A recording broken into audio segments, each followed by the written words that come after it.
তো সেজন্য আপনাদেরকে যেটা করতে হবে, আপনাদের ফোনে যে রকেট অ্যাকাউন্ট আছে সেই রকেট অ্যাকাউন্টে প্রবেশ করতে হবে।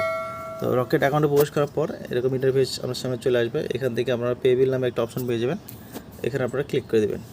ক্লিক করার পর এখানে আপনার হচ্ছে ক্যাটাগরি আছে, আপনি এখান থেকে সিলেক্ট করে এখান থেকে ক্লিক করার পর এখান থেকে আপনার হচ্ছে কেবল টিভি নামে একটা অপশন পেয়ে যাবেন, এখানে একটা ক্লিক করে দেবেন। ক্লিক করার পরে এখান থেকে আপনার হচ্ছে আকাশ আর একটা সেট আপ বক্স রিসার্চ, তো আপনারা চাইলে এই সেট আপ বক্স রিসার্চ এখানে ক্লিক করতে পারেন। ক্লিক করার পর এবার হচ্ছে আপনার কার্ড নাম্বার, আপনার যে সেট আপ বক্সের কার্ড আইডি নাম্বারটা আছে সেই নাম্বারটা দিয়ে দেবেন। দেওয়ার পর এখান থেকে নিশ্চয় যে অপশনটা দেখতে পাচ্ছেন ভ্যালিডেট, এখানে আপনারা এটা ক্লিক করে দেবেন। ক্লিক করার পর এরকম আপনাদের সামনে ইন্টারফেস চলে আসবে। এখানে হচ্ছে আমি এই মাসে দেখতে পাচ্ছেন sorry this card has no due payment, thank you. তো আমি এই মাসে এখান থেকে আমি এই সেট আপ বক্সের বিলটা পেড করেছি, যার কারণে এখান থেকে আপনার ডিউ দেখাচ্ছে না, যে এখানে কোনো ডিউ নেই।